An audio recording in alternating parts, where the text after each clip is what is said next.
Welcome back to the Space Alvey Institute podcast. I'm Andrew Petiprin, talking as always to Bobby Mixa. Bobby, we are going to do something a little different today. I'm going to do a little self-promotion, but I think it will be in the vein of our overall project in our venture here at the Space Alvey Institute. What do you think? I'm excited about this, Andrew. You have a new book out, Popcorn with the Pope. So I haven't gotten my copy yet, but I have read one of the chapters, which is up there on the Space Alvey Institute website. So check that out. But Andrew, yeah, this is a book. Tell us a little bit about this book. Yeah, for our viewers, our audio-only listeners will not be able to see this, but for our viewers, here is a copy of the book, Popcorn with the Pope, A Guide to the Vatican Film List, and it's co-authored by David Paul Baird and Father Michael Ward, who's a priest of the Ordinariate of the Personal Ordinariate of Our Lady of Walsingham in England, former Anglican like me. Actually, David Baird and Michael Ward and I are all former Anglicans. Isn't that interesting? Wow. Yeah. Wow.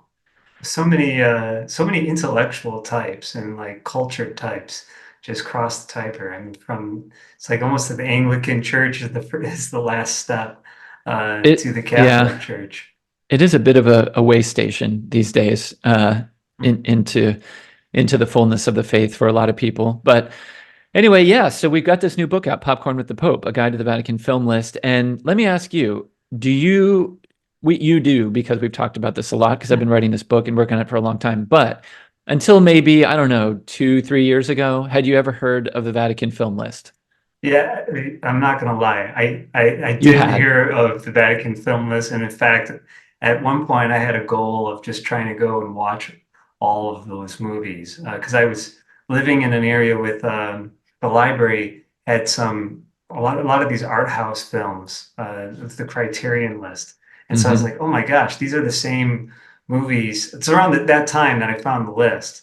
And so I could just go rent those movies. That's how I like watched The Sacrificed and a number of the others. But how about you, Andrew? Did you hear about the list? I'm surprised how many people actually haven't heard of the list, including some big names. I mean, so one of you're exactly right. You know this already, but I'll tell our audience. One of the endorsers of our book on the back here is George Weigel, the famous George Weigel, who wrote the great biography of St. John Paul II. Very, very, very well-known figure in Catholic media and kind of intellectual circles. And I wrote to him to find out more about the origin of the Vatican Film List, because it came out, I'll talk about this in a second, but it came out in 1995, right when George Weigel was essentially writing the book, right, on John Paul II. And he himself had never heard of the list. So he's heard of it now because he's endorsed our book. But does he say until Andrew wrote to me? Okay. No, he doesn't. I'm sorry. I hope I'm not embarrassing him. If he's listening, I'm sure you're not listening, are you, George? But if you are, I hope you are. I think you'd like this podcast. But anyway, sorry, I don't mean to embarrass you. I think it's I don't think it's not public that you didn't know about this list. I mean, John Paul II too. I mean, it's interesting. He's a theater man, so I know that they've been making a lot of this is John Paul II's list. But I kept thinking, well, did John Paul II like sit down and watch all these films? No. And in fact, George Weigel told me this. He said, to his knowledge, he didn't think John Paul II was much of a film guy at all. Yeah. And he told me, I told you this before, but again, our listeners might appreciate this. He told me that John Paul II's idea of a fun evening was curling up in bed with a copy of Eugene Levinas. Reading Levinas, yeah. Oh, why did I say Eugene Levinas? We're talking about Eugene McCrary an awful lot. Oh my gosh! Right. Anyway, Levinas. Maybe it's him. We talked to Eugene Diamond the other day. My goodness, Gene, if you're listening. But sorry, Emmanuel Levinas. Yeah. So, but that's really interesting because Levinas is very influential for certain filmmakers, especially the Dardenne brothers of Belgium. Yeah. But anyway, that's by the by. Andrew, explain a little bit though, why, like going off a little bit on Levinas's philosophy and why that it finds its way into the Dardenne films. What's that about? Because I haven't seen any of the Dardenne films yet.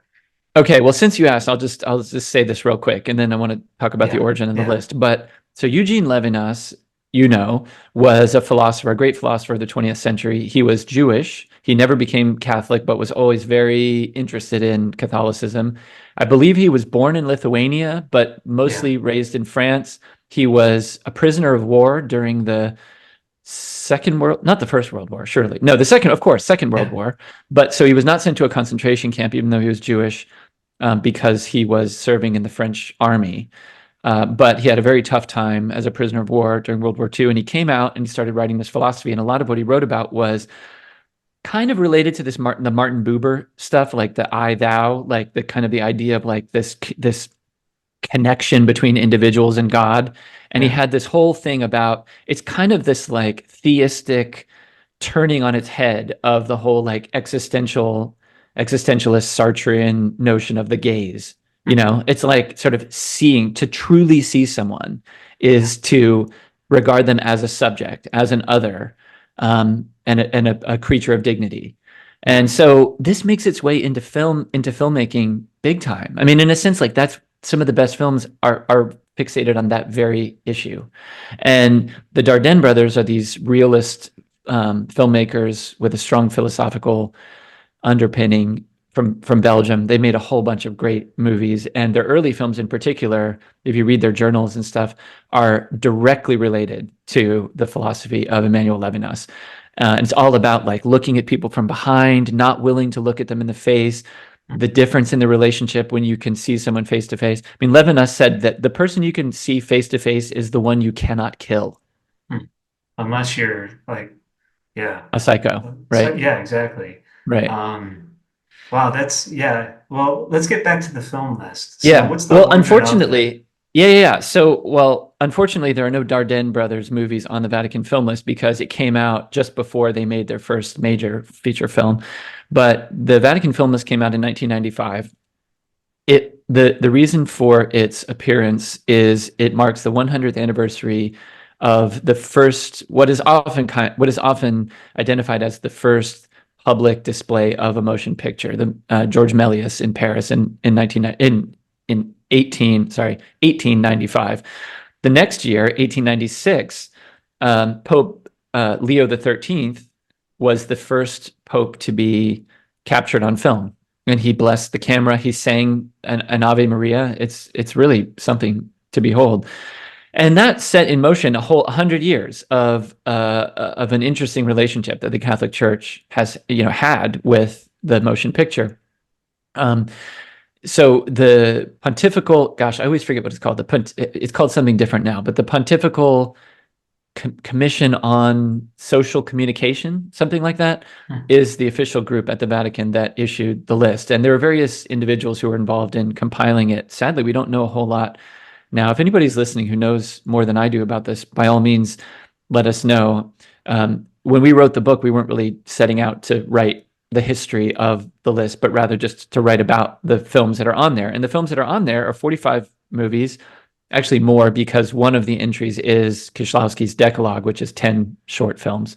hmm, But it's officially called 45 movies, and they're divided into three different categories: the categories of art, religion, and um, morals, morality. So art, religion, morality. And some of them you could debate which category they ought to go in best. But it's interesting that the Vatican decided to put the list out with the films in these categories because it says something really profound about the art form. Because it doesn't. It's not the church saying yes or no on a film. Is something acceptable for a Catholic or is something not? hmm, It's saying this art form is complicated because it's art. And yeah. so it's going to serve different functions depending on, a lot of different factors.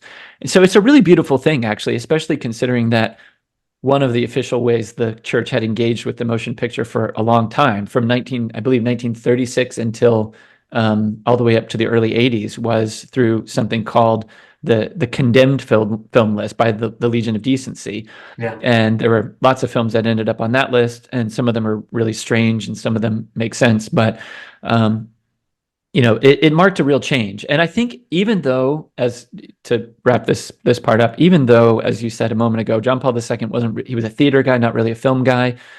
Um, I think that we know, right, from his letter to artists, he definitely wanted the church to engage with art in a different way, or in an expanded way, in a way that some of his predecessors maybe just they hadn't lived at the moment when things had become apparent the way that they were by the time John Paul II was the Pope. So the Vatican Film List to me is just a really, really important thing.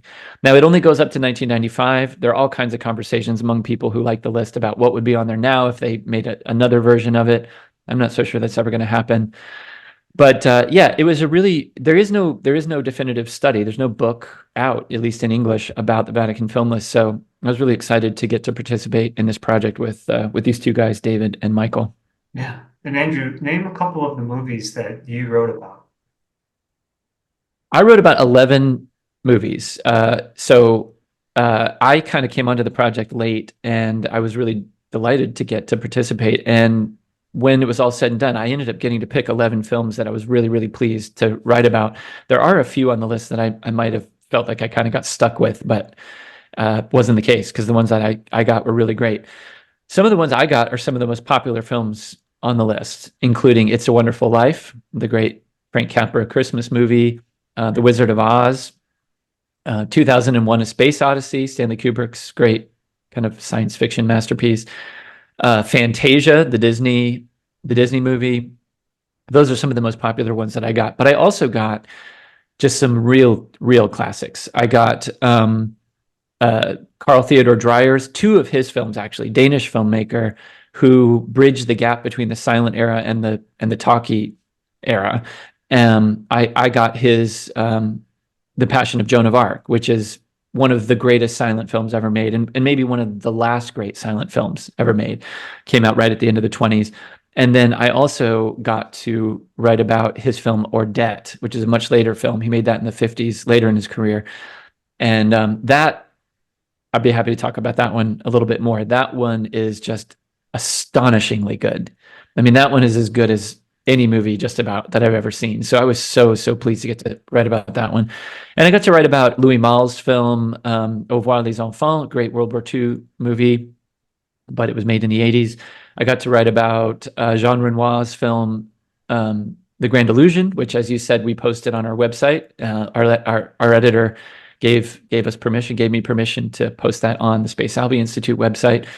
I did Louis Buñuel's film called Nazarene, which is it's a film that's kind of reminiscent or kind of in the same vein as Graham Greene's The Power and the Glory, sort of about a priest who's sort of lost but is ultimately kind of given the opportunity to do something special.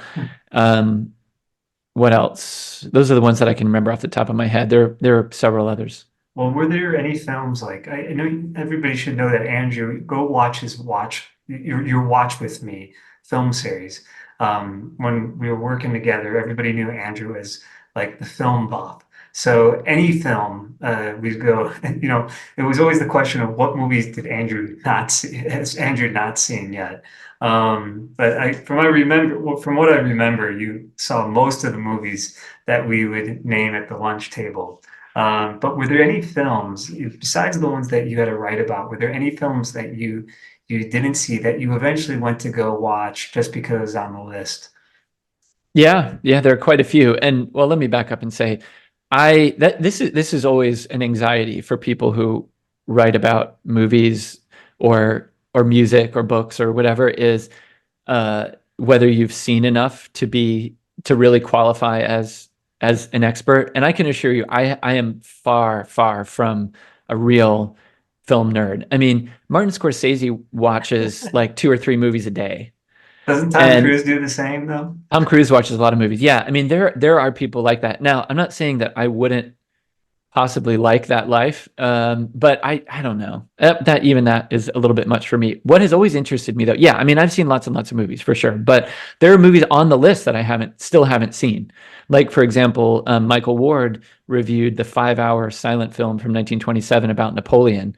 Now, I just watched Ridley Scott's Napoleon and wrote an essay about it, but I wrote that essay without ever having seen this early masterpiece of the silent era about Napoleon, because I just haven't gotten around to it, and it's really long. There are quite a few others, actually, some really notable ones on the list that I haven't watched, but there are also some on the list that I hadn't seen before and I have now seen. and even written about. Like, for example, you mentioned Tarkovsky's The Sacrifice a moment ago. I had never seen The Sacrifice until probably a couple, I don't know, 2 or 3 months ago. And I had seen I was surprised Tarkovsky's. that movie was on the list, by the way. Okay, let's talk Um, about that for a second, I because mean, Tarkovsky, yeah, go ahead. well, okay. When I first saw the list, like you mentioned a little bit earlier, that this is not necessarily like a puritanical, like approved list because of certain, like you mentioned the what was the like some kind of like list of decency. Yeah, Um, Legion of Decency. yeah, but when I went to go watch some of these films, like we just mentioned Tarkovsky's film, but even and I'll get back to this a little bit later, Kieślowski's Decalogue. Hmm. Those 10 films are I believe some of the best films ever made. Roger Ebert used to have a whole class just on the Decalogue at University of Chicago. But they're also dealing with some really, really, really like complex stuff. And they're not like necessarily things that films that you'd feel comfortable watching with children.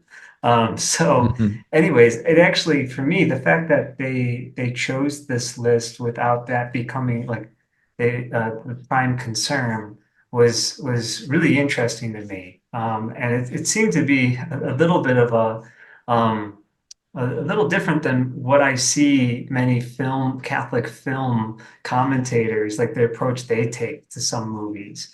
It just doesn't seem like that's necessarily the approach coming out of the Hmm. Vatican, at least in 1995, under John, Yeah. at least John Paul II had to sign off on the list. So Yeah. you think you would, but anyways, going back to like Tarkovsky, The Sacrifice, that was one of the movies that I wanted to go watch when I saw the list. And um that movie, like a good film, stays with you for days. Not only days, but like over the years. And you just Hmm. want to keep going back to it. It's like Yep. one view of that film is not enough. And every time you may like appreciate it in the beginning and like appreciate the camera angles or like the actors or the plot and the meaning that you experience, but then you keep going back to it. I remember speaking of Martin Scorsese, someone asked him like, what makes a film great? And that's actually how he defined it. It was just, Hmm. there's a depth to it that you just keep coming back to it. And Tarkovsky films, I think you've seen more Tarkovsky films than I have, but the few Tarkovsky films that I have seen, it's like there's some wellspring of meaning in these films that, like a good poem, it's gonna just grow on you for years. And so Hmm. I went back and watched, after we talked with the summer about The Sacrifice, I watched some of the scenes again. But also, it's interesting that Tarkovsky is kind of like one of these almost, he's not just a director like what's the name of those silly Marvel brothers, the Russo brothers, Uh-huh. just commanding people to look at like tennis balls all day, and get jacked and just act like they, landed from the moon. Um, but Yeah. actually, these directors are artists. Yeah. So, anyways, Yeah. can you say a little bit about Yeah. Tarkovsky? Well, yeah, hang on. Yeah, let me say something about Tarkovsky. I think there's a lot there. Let me back up and just and affirm what you said about how a great movie sticks with you. And I think that the thing about this list, and there should be debates about what movies are on the list and aren't. But I do think all the movies on this list have that quality, at least all the ones that I've seen, have that quality of just sticking with you and just clearly conveying meaning, but conveying meaning in a way that is as complex as meaning like as us creatures who are trying to make that meaning. Yeah, I mean, for example, there are multiple films on the list that have nudity in them, so that didn't rule. I mean, there's nothing super graphic in any of the films, but Schindler's List, I didn't mention that one. That's Steven Spielberg's great film, Schindler's List, that has nudity in it. along with a lot of other pretty brutal stuff to look at. But that didn't rule it out from being on the list. Mhm. And um, when it comes to Tarkovsky, so if our listeners aren't familiar with him, Andrei Tarkovsky was a great Russian Soviet filmmaker. He didn't make a ton of films. I believe, gosh, you might know better than I do. I think he only made So like 7 films? not yeah, maybe seven, eight, nine, something like Okay. that. Seven or eight feature films. So he didn't make a ton of movies, but he's just a giant. I mean, he is in kind of the cinema world. There's Tarkovsky, there's Ingmar Bergman, there's Fellini. There are a few of these just giants from the kind of major, I don't know what we'd call that period. It's not really early cinema. It's not necessarily like golden age, but it's sort of the era of the auteur, I guess we would say. He's at the top of the heap, no question about it. And his great film Andrei Rublev is on the list, and that's no surprise. Andrei Rublev was the Russian icon painter who painted this, of course, Bobby, but who painted the image of Abraham and his two guests, which is interpreted as kind of an image of the Trin, or not Abraham and his two guests, but the three The the three three got, yeah. figures, three, right? That's sort of interpreted as a Trinitarian kind of type in the Old Testament, right? And but it's sort of about his journey, and it's very long, and it is not an easy film to watch. But boy, howdy, that is a movie that will stick with you. Now, a lot of his other movies, so the only two that made it on the list were Andrei Rublev, which was a relatively early film. He made that in 1966, co-written by Andrei Konchalovsky, who's another great Russian director in his own right. But then his last film, The Sacrifice from 1986, is on the list.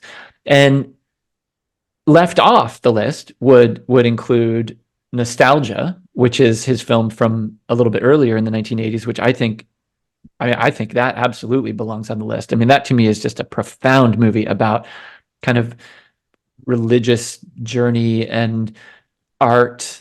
And I mean, gosh, I mean, how do you even describe the complexity of these films? But then I would also include Stalker, a film he made in the early 70s. I can't see why you keep that off the list. A lot of people think The Mirror is his very best film. I actually haven't seen it, but there are people who want to put that on the list. Solaris is a great science fiction movie that he's made that I've never, frankly, made it all the way through. But that problem is with me, not with the film. So yeah, it just goes to show you. And then the same with Fellini. La Strada's on the list, and Eight and a Half's on the list. There are others that are left off. Roberto Rossellini, The Flowers of St. Francis is on the list. Rome Open City is on the list. Some of his other ones aren't. So, at some point, maybe they're just picking certain ones because they can't pick everything by certain directors. Bergman, right? Wild Strawberries is on the list, and The Seventh Seal is on the list, but lots of his other ones aren't. So anyway, the list is chock full of that kind of stuff, like that best of all time type cinema. But then it's also got some things that I had never heard of before, stuff that I probably wouldn't have seen if not for the list. And one of them, two of them would be those Dreyer films that I got to review, The Passion of Joan of Arc and Ordet, which again, the fault is with me that I hadn't ever seen them before, but there's only so much time, and you might see it on the shelf and think, oh, a really great Danish movie. Yeah, well, yeah, maybe I'll get around to that one someday. But then you watch it and it changes your life. Yeah. So Well, going back to Tarkovsky, I know you were reading his memoir, right? his And diaries, yeah. okay, it was diaries. Hmm. And it's really interesting. I haven't read the diaries myself, but I was looking at some of his thoughts on cinema as kind of cinema is like a way of kind of re-enchanting the world in a way. I mean, you mentioned Andrei Rublev, but you can't help but think that maybe Russian iconography perhaps influenced some of his thoughts Hmm. about cinema itself. Like when you watch those films too, you have a sense that you mentioned Levinas, and Levinas, growing up in Lithuania, but being within kind of a Russian environment as well, must have had a lot of influence. But he must have been influenced by the icons as well. But this kind of sense that it's instead of looking at something as an object, the thing is in some ways gazing out at you, and Yeah. that the gaze in some ways draws you into its world. And Yeah. once you have that through the icons, whether it's a saint or Christ, the gaze of those saints will draw you into the divine life. So I wonder, like, when you watch a good film, like I'm thinking of, sorry, I'm jumping around a little bit here, but the very beginning of Kieślowski's Decalogue, and you had that kind of airy music in the background, and then it just focuses in on this character who is hovering, warming himself at this by this fire, and he's kind of like, he doesn't look like he fits into this, society like the Warsaw of the 1990s, and he's warming himself, and he just looks up at the camera and just gazes there for a while, and then a teardrop falls down, and you see this character throughout the Decalogue. He appears every now and then, and he's almost kind of like an angel, like in some ways watching the human drama unfold, and yet Yeah. is touched by it. And anyways, but that gaze, beginning with the gaze, you can't help but think that there's some influence in there by Kieślowski, by Andrei Hmm. Tarkovsky in his films.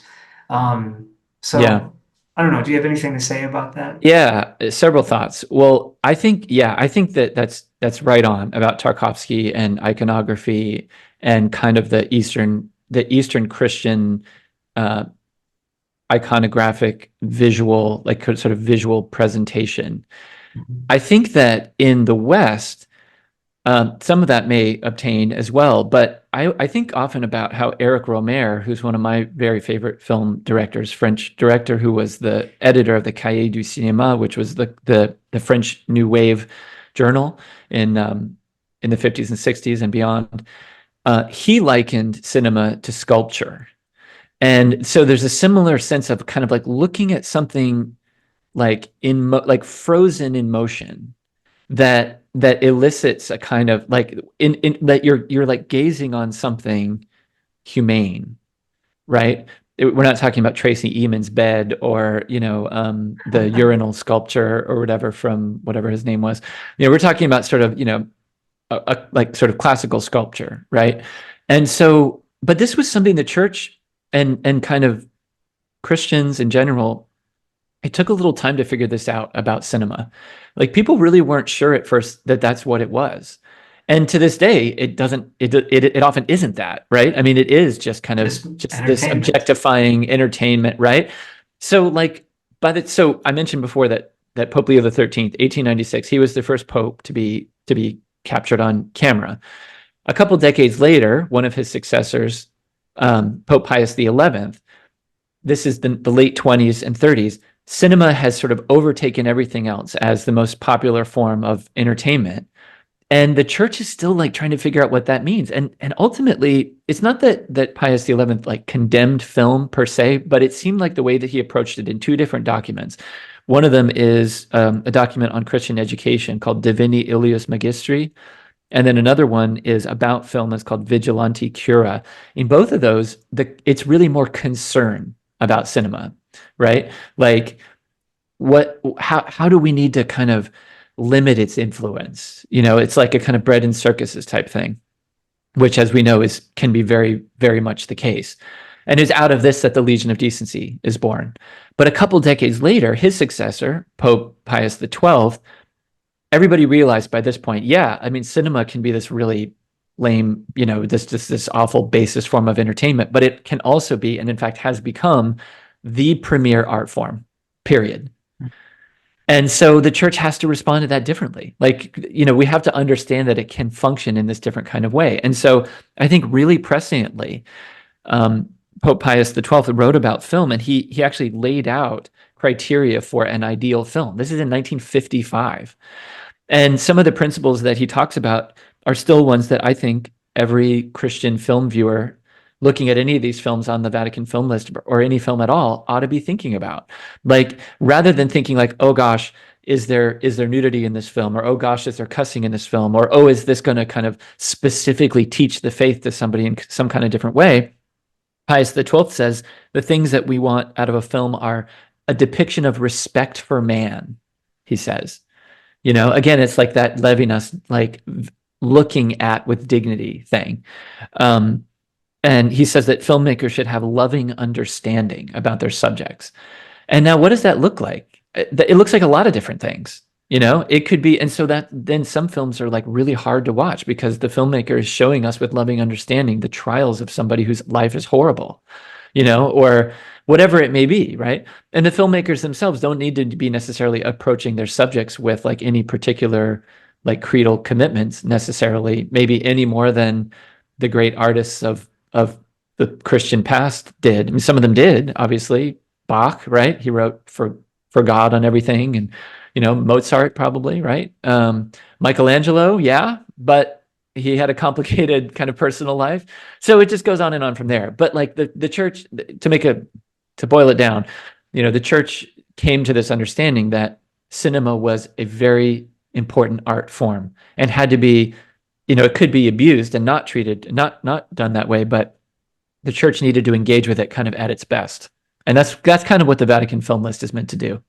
So yeah, what are your thoughts, like seeing cinema as an art form and making sure that it doesn't just become mere entertainment? A couple of years ago, we were talking about Martin Scorsese's comments about the Marvel Cinematic Universe is kind of nothing but a theme park, films. Um, Anyways, and he's stuck. He's stuck to his comments, and like he's always defending cinema, but he really is concerned where everything is going. But it seems Hmm. like there's some rays of hope for him.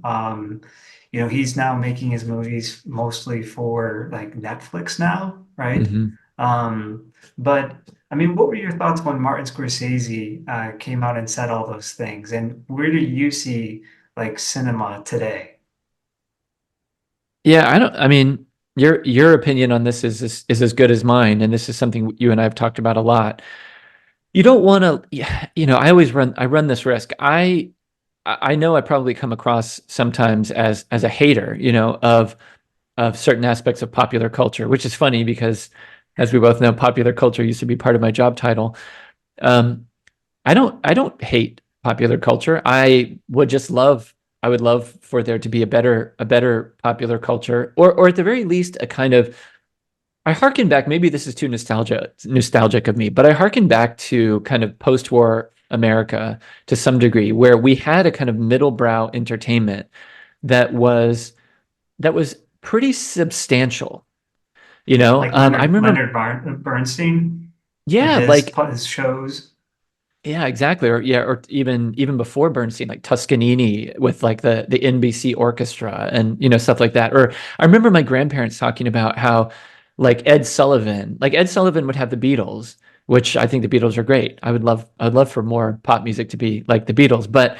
But even that aside, Ed Sullivan would have the Beatles on one night, and he'd have like Maria Callas on the next night, or he would have George Balanchine's like troupe of ballet dancers from the New York City Ballet doing Swan Lake or something. Mhm. And then you had like you have these figures of popular culture in the mid to late 20th century, like Julia Child, and you know.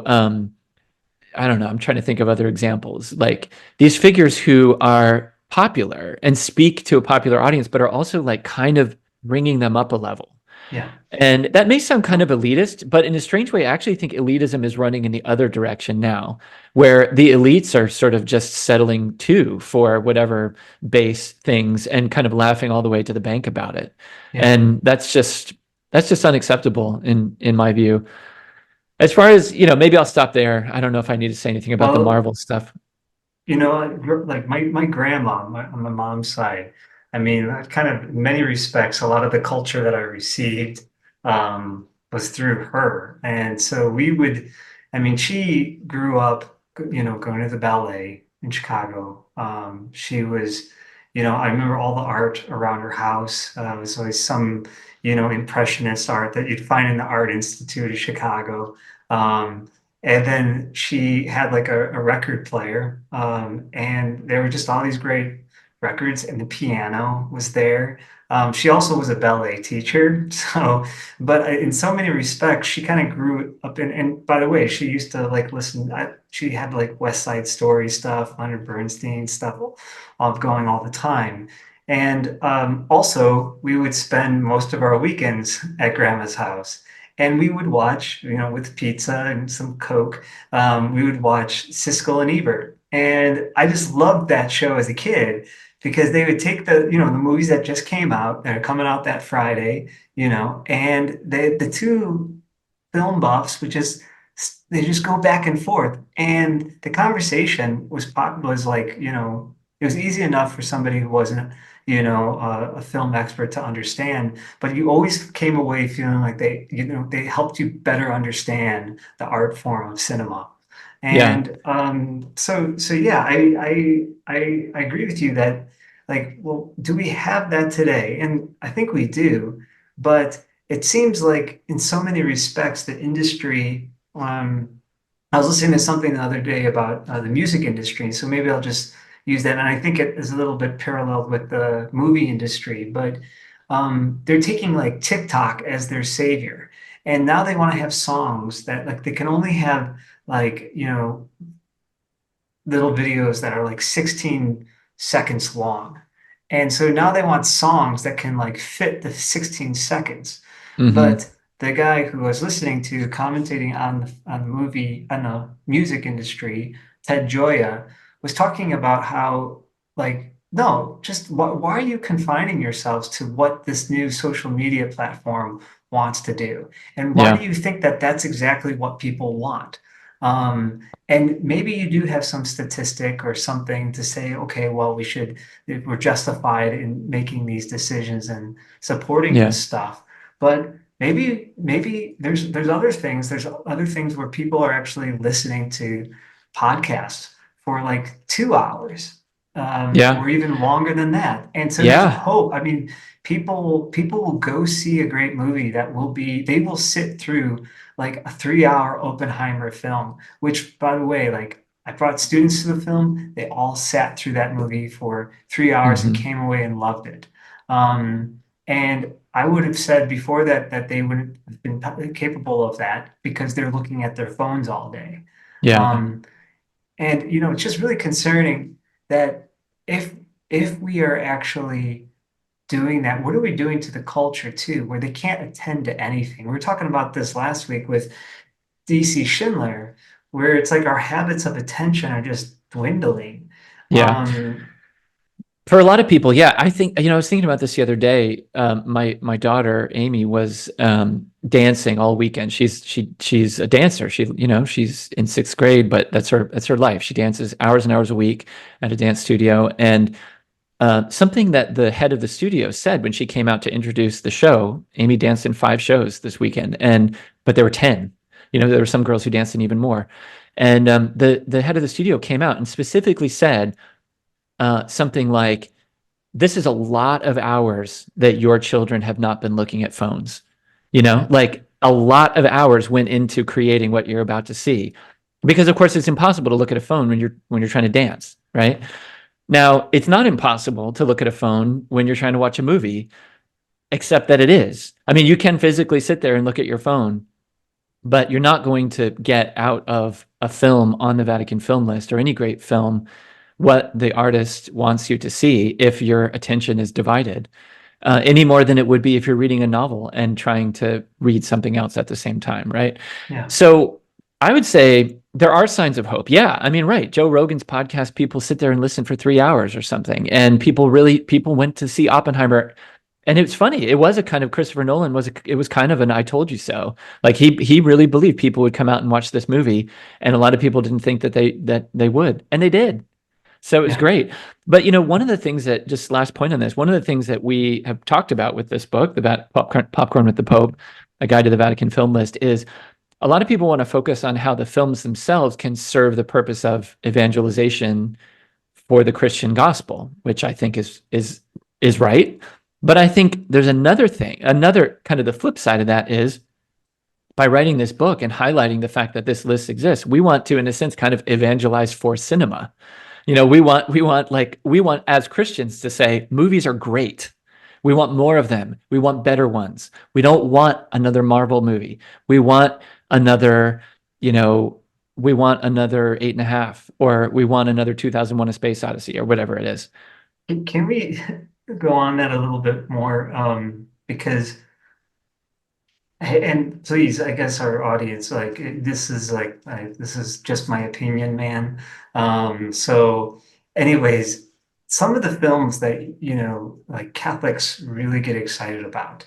Oftentimes, I'll go watch these films that are just, seemingly just made for the Christian community. And I'll just walk away and I'll think like, oh my gosh, okay, that film was made exactly just for one purpose, to get this message across. And perhaps yeah, it did succeed in getting that message across, but I would never go back and watch that. I got the message. I'm not going to go back and watch the film. The Hmm. film lacks depth. Hmm. Okay. And in some ways, I wouldn't even call it cinema. Uh, and yet we still have like people encouraging like this stuff and saying like this is Catholic cinema. And I'm to be honest, I'm quite embarrassed. If I ever had to go to like if Martin Scorsese is like, hey, show us like some of the work that Catholic directors, like faithful practicing Catholic directors are what they're doing, and then you give them this stuff, I feel like Martin Scorsese would would really I mean probably grow even further from the faith. Yeah. Well, I mean, real art really can't succeed if it's too like ideological, or if it's really too much about trying to say a specific thing, it's probably not going to be that good. It just Yeah. isn't. And so I think what's happened, unfortunately, I've seen this increase in my lifetime, but I think it has pretty much been around my whole lifetime, our whole lifetime, is as as people perceive that Hollywood has a certain agenda and message that it's trying to push on the population, which we can point to lots of examples of where that seems to be the case. Maybe examples where that isn't necessarily the case, but a lot of examples where that does seem to be the case. There has then there has then arisen this feeling that, oh, well, we need to get our message across. So we need to kind of do the same thing, but we need to kind of have our, do it our way. And what you end up with is two sides of a coin that isn't very valuable. Like why would you want to do what Hollywood does not very well, like less well than they do? I just think we have kind of the wrong idea about all of this sort of thing. And I say this as somebody who admittedly I love the art of cinema, and I love the art of novels or painting or sculpture, whatever it is. I am not that interested in propaganda, and I feel you know manipulated when I know that's going on, even if it's something I pretty much agree with. And no, I don't want to be too hard on this because there are things that like different things serve different purposes. Like, St. Paul's image of like milk and meat, right? That Augustine makes a lot of too. Like there are people who just kind of need milk and that's fine. And there will be forms of entertainment that are suitable to them. And again, that's fine. But what I worry about is that becomes held up as sort of something that's really for every Catholic or every Christian or every conservative or every traditional person, like whatever category it is that we want to point to. That's just really tiresome to me, and I think we're going to have to get past that. I think there are people who want to, really faithful people who want to do that, but it's hard to get things made, and maybe though we're entering a new era where you know, with different technologies and stuff. I hate to praise technology, but with different technologies and stuff, people can make films with a little more ease that they might be able to distribute with a little more ease than would have been the case in the past. And maybe we'll start seeing more things. But I mean, I fear what's happening is our culture is becoming cultures and just fragmenting all over the place. So it's just more and more difficult to create things that can like really speak to the culture. Yeah. Kind of going on what you've written about before, in that we're fragmenting into a bunch of cultures. Um, it's really hard to find other people who have seen the same things. Yeah. And yeah, it kind of is. with the new like art house films that are coming out. I mean, I'm not expecting everybody to go watch these films, but like I'm sure there's like a handful. I can count on my hand the Right. number of people who have seen the film. Well, there Um, always were. I mean, there always were when I was coming up as a cinephile. There always were like certain, you know, certain films that you would be proud that you had seen that other people hadn't seen, right? And then you would kind of, congregate with people who were into that same thing. And maybe that's like, you know, people who had seen Bergman films or like whatever. But the thing that has really changed over the last 30 years, I think, is the 90s was the end of the era where pretty much everybody had seen all the movies that were also critically acclaimed. So, for example, the movies that won Best Picture in the 90s were movies that everybody had seen. And they were also not bad movies. I mean, some of them weren't great, but they were let's they think of something. Schindler's List won Schindler's Best List. Picture. I mean, some of Um, them again aren't like that great. Like Forrest Gump to me is a movie that hasn't aged well. I don't really like that movie anymore, but yeah, it was one that was popular and it was made by a bona fide filmmaker and it had a real star in it who knew how to act. Braveheart. Um, right, Braveheart. And it goes on. Maybe it comes into the 2000s a little bit too. Or let's even not talk about the ones that won, but the ones that were nominated, or the performers that were nominated. Things Yeah. like that. And then even the kind of indie things with the rise of Miramax. Then this like really high quality indie stuff, so-called indie stuff, becomes popular at the end of the 90s. And then, I mean, arguably, I think like the late 90s is as good as the 60s is in terms of like just consistently high quality films that are also widely seen, you know. Um, but that's all changed now. The Mhm. Golden Globe nominations just came out yesterday. The Oscar nominations will come out in the new year. Some of a lot of the movies I've seen, but a lot of them I haven't. And in recent years, a lot of the ones that have been winning for reasons that I'm sorry to say are just obviously not related to the fact that lots of people like the movie, Yeah. right? So it's just a really Can't even strange place to remember the be. film that won Best Picture last year. Um, I'm forgetting now too. I mean, and some of them are good, like Parasite. I don't know. There are a few others that were good, but not like widely seen and acclaimed. And some of them, you remember that year that La La Land, we thought La La Land had won Oh yeah. because Warren Beatty announced it, but it wasn't the winner. It turned out to be this other movie whose title I now can't even remember. I don't think La La Land should have won. I don't think that's a Best Picture quality picture, but it's really interesting that that was the one that we thought won briefly, and then it turns out it's like, oh no, it's actually this other movie that nobody's ever heard of, and the whole thing ended in this kind of bizarre, kind of it was like kind of theater of the absurd or something like that. Yeah. Yeah. No, I remember that. Um, well, I mean, this year, perhaps maybe Oppenheimer will win Yeah, Best and I think that will be Picture. encouraging if it does. I think that it's an excellent movie. I think that Christopher Nolan, he makes great movies, and Oppenheimer's a great movie. So I think that would be great if that were to win. But what does its victory say about the state of cinema beyond itself? I don't know. I'm not really sure. I think that, as long as we have Nolan and maybe we have like others who are kind of his caliber, then that's encouraging.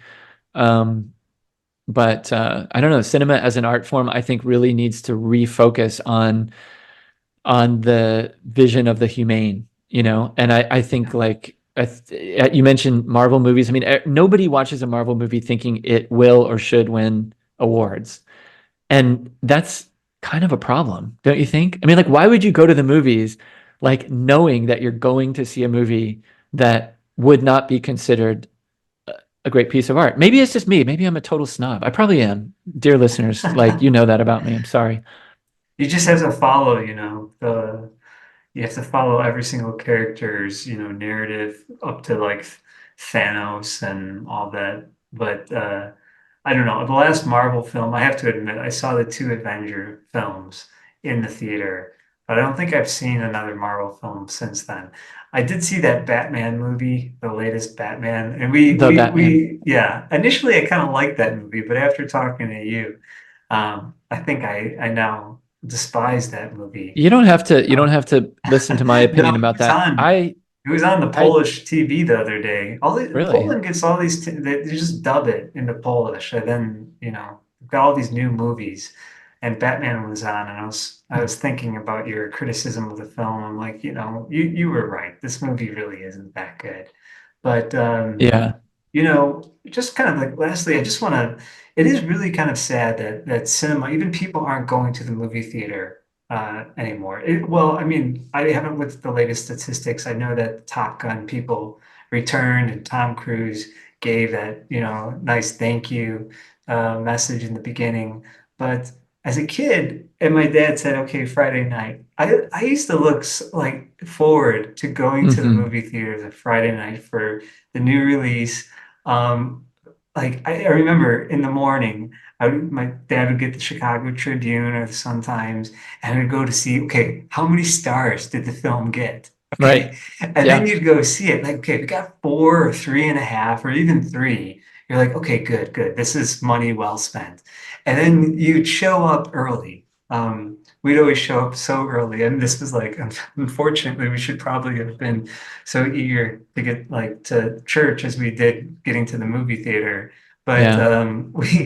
we would just wait, and just being in that darkened theater, and then the previews come on. I mean that, and looking forward to next year's or the films that are coming out in the next couple of months. That was for me. That was like the narrative. I grew up on these things, and it was just this ritual that also gave me this sense of kind of like I don't know, some kind of enchantment. And like Yeah. I remember always like the romantic movies, like always almost living my life out as if I was imitating some character in a film, Hmm. and so those relationships always ended. But I was so steeped in the films when I was a kid, and so today to hear like from the students, well, how do you view stuff? And I'm gonna sound like an old man right now, but like they just watch YouTube videos all the time or these Yeah. little clips. I'm like, okay, wait a minute here. When was Yeah. the last time that you went to the movie theater and actually just sat there and watched? Yeah, I think the going there and seeing it and having that experience on the big screen, just immersed, is really important to keep doing. And I know movie theaters are really having a hard time, and they've changed the way that they do business. You got to book your seat now. I remember one of my favorite things growing up was like walking into the movie theater and like turning the corner when you come in, and then seeing, aha, my seat is not taken. We're gonna get right there in the center. And Yeah. there was a kind of excitement about that.